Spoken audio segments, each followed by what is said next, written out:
Good morning. This is B&E on D&D. This is my lovely wife, Brittany, and I'm Eric. He's this little hawk. And so today what we're going to be talking about is alignments. And it has an interesting history where, in second edition, classes were defined by it, like if you were a paladin, you had to be lawful good. If you were a rogue, you could not be lawful, things like that. But they've certainly gotten a lot more flexible in 5th edition. It's no longer towards the beginning of character creation. It's now more like the middle of the book. So it's definitely become more relaxed and kind of easygoing, which is kind of nice. Well, in that you don't have to choose an alignment based on your class or your just class. Race or class, yeah. So, like, drow are predominantly evil, but that doesn't mean you have to be evil. You know, it's a, so. They are, in fact, predominantly neutral evil. Yes. So that just means, they're kind of selfish. They just want what they want. Leave them alone. So there are 9 basic alignments. Actually, there just are 9 alignments. And they're basically good, neutral, evil as some of the categories. And then within those would be lawful, neutral, or chaotic. Right. So lawful good is when you do the right thing that is expected by society. So a good generic, frequently associated with paladins, but not necessarily. Again, but that's I think the knight in shining armor cliche. I think would be good. Yeah, their lawful can also be seen as honorable, having a code of ethics. Yeah, the emphasis, I really think it's lawful. You are following the laws of society, of the society in which the paladin is from, or the individual is from. So obviously laws vary from area to area, but they are tied to the laws that they are used to. Absolutely. So the next one is neutral good. This is when you do the best you can to help according to needs. The stereotype is that elves are neutral good. I think, so it's you're not doing it based on the laws. You're doing the best you can as you feel in a given situation. Right. So it's also on a little bit more on convenience.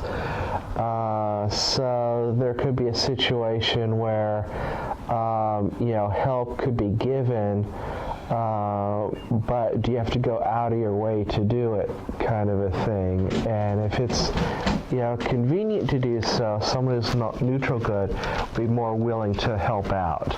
Right. And then there's chaotic good. Chaotic good is when you are acting within your own conscience. So you are doing good things, not what society would consider good, but what your conscience thinks is good. You don't care about society's laws so much. That is not dictating how you respond to situations. So another stereotype is, again, elves will do that as well, are frequently considered chaotic good. Vigilantes, that might, what do you think about vigilantes? Because they're like, I think that's a little more selfish. Yeah. I think that's a little bit more of I think that would be something else. I think that would be more like a neutral evil. Yeah. So, because you're not having compassion at that point for the situation. Right. Society's rules are not applying to you, but you're not necessarily doing what you think is inherently good. Right. You're righting a wrong. Right, righting a wrong. Which I think is slightly different, in my opinion. Right, yeah. So, next Want to do the neutrals? Yeah, I'll do the neutrals. So there's lawful neutral, and the book says act in accordance with law, tradition, personal codes. To me, this sounds like your average human being in real life. Yeah. You gotta do something because it's always been done that way, right? We all know Tradition. someone who does that. It might be ourselves. Yeah, in the D&D universe, it's very common for lawgivers, lawkeepers to be of that alignment. Monks, wizards are typically monks, wizards. lawful neutral. So you're going to come into a town, and like the local constable could be lawful neutral, or the if there's a judge or equivalent. You're literally just following the rules. Yeah. Whether or not you agree with them personally, that Right. doesn't matter. It's a rule, it's a law, you have to abide by it. It's actually one of my favorite alignments for some reason. I don't know why. And then there's true neutral, which personally back in the day I had a horrible problem with, because I had a player who would always pick it, and so they're like, man, what am I doing here? You know, what's my motivation? I don't care. And I'm like, whoa, how fantastic! You know, now you can go home. But again, so neutral is your state. You don't like to get involved in moral conflicts or disagreements or arguments. You don't want to have to do that what if situation with two horrible sides, and where do you stand? And they really don't even want to take a side. They really just want to sort of like everyone just sort of not get frenetic. Fanatic, not frenetic, different word. Fanatical. Yeah, so just don't take sides. Yeah. That's their thing. What I think is interesting Another is typical human characteristic, even in real life. you're going to come across a lot of druids who could be true neutral because they're about the balance and harmony of life. Like, for example, death and decay is a natural part of life. So like a fire. Yeah. It's a natural event. Yeah. Or you see like a pack of wolves killing a deer. Yeah, that's natural. The circle of life. That's a neutral thing. Just, you know. Yeah. So, and then in second edition, it was really hardcore, where druids picking neutral meant they're diametrically opposed to law and chaos and good and evil. But that's not what we're considering in 5th edition. But that's not what we're considering in 5th edition, so that's great. They've relaxed that, so druids are a bit more chill. And then there's chaotic neutral. Follow whims, personal something. Freedom above all else. This is one of the commonly abused alignments because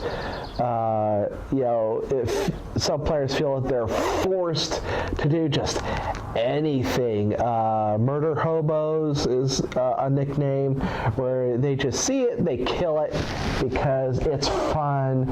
But that's not chaotic neutral. But that's not chaotic neutral. They're just about freedom above all else. So the stereotypical classes would be barbarian or rogues. So, I mean, we all know someone like this too. I think that someone's just, I should be able to have the freedom to be who I am. Right. And not be bound by society's rules. They don't want to be manipulated. It's freedom above all else. Yeah. Not necessarily going around slaughtering people, not being evil. Right. Just powerful feelings about being free. Yeah. Freedom of choice about everything. Freedom of choice. Yeah, just think of Devo. If you remember Devo, I do. So on to the evils, and I think the important thing about evil is not I feel like there's a stereotype that if you're evil, you enjoy murdering babies. That's not evil at all. So lawful evil is you can take what you want within the limits of code, tradition, and law. You are following the law, you're just getting as much out of it as you can. To me, this screams American capitalism. Yeah. You're not breaking any laws, you're just getting as much as you can out of it. So again, I mean, the evil is more of a selfish, or perhaps your focus is a bit more on you, say, than everyone else, or the things you would consider yours, your corporation, your family, your tribe, your temple, whatever. Ironically, the most common class, or race rather, associated with this would be devils. So I guess you could sort of think of the signing the contract in blood kind of deal. Yeah, and then there's the fine print. Right, but yeah, so basically they're all about contracts. Yeah.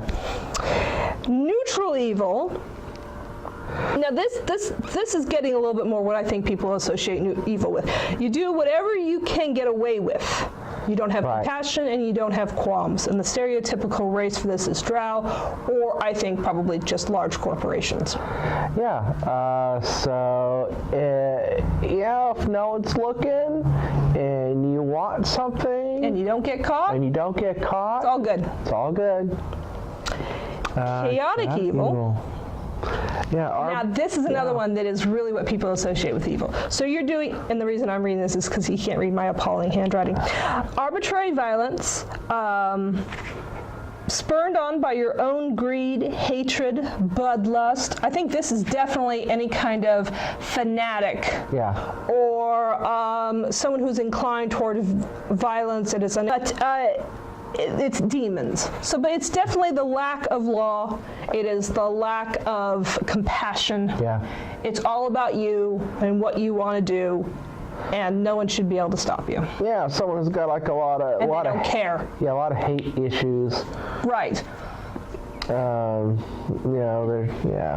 Now, of course, probably in your average real life, you may have, chaotic neutral in some areas. Maybe you're a little chaotic evil about something else, but primarily maybe you're a neutral law. But in D&D, they try to simplify it just by having one alignment. So here's, I think, a kind of a fun question. What would you consider your main alignment to be?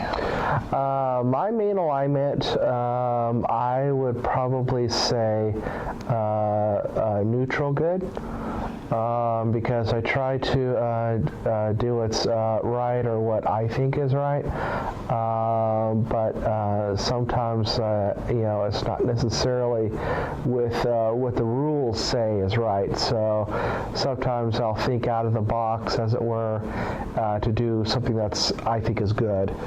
And if I don't get caught, great. And I think of you actually as being more of a lawful neutral, because you seem to be much more into the rules and the laws. Yeah. I wonder what you'll pick. I very strongly identify with either chaotic good or neutral. Oh, okay. Yeah. So I'll do that right. She always knows when I'm trying to drink coffee. Hawk does? Hawk does, yeah. She raises her head. Yeah. So, but I'm also very much into circle of life and nature. But yeah, definitely I'm much more of a chaotic good. I want to go by my conscience. I trust that. I don't trust laws. Well, I definitely think that combined we make one phenomenal alignment.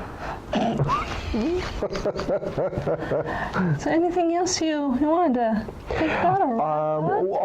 Well, I definitely wanted to put out there that I just turned 45. Woohoo!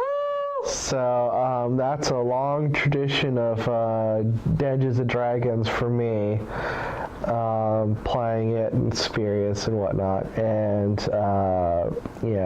Brittany got me. What, 25 years? 27 years? Well, I've been playing since 16, 17. So, yeah. Are you waiting for me to do the math? Yes, I'm waiting for you to do the math, please. So 18 or 19 years, I believe. All right, yeah. So that feels good. So. Oh wait, no, 16. So 21 or 22 years. Oh, okay. Right I on. do good math. Better math than me. So we will leave the link down below for the free basic rules so you can look up online on Wizards of the Coast that explains the alignments a little bit more expanded than what we did, Yes, a little bit more expanded. but basically what we said. So yeah. Yeah, and otherwise, that's it. So please don't forget to comment down below. We love ideas and hearing from you. And then like, share, and subscribe. And otherwise, that's it. Yeah, and happy gaming. gaming.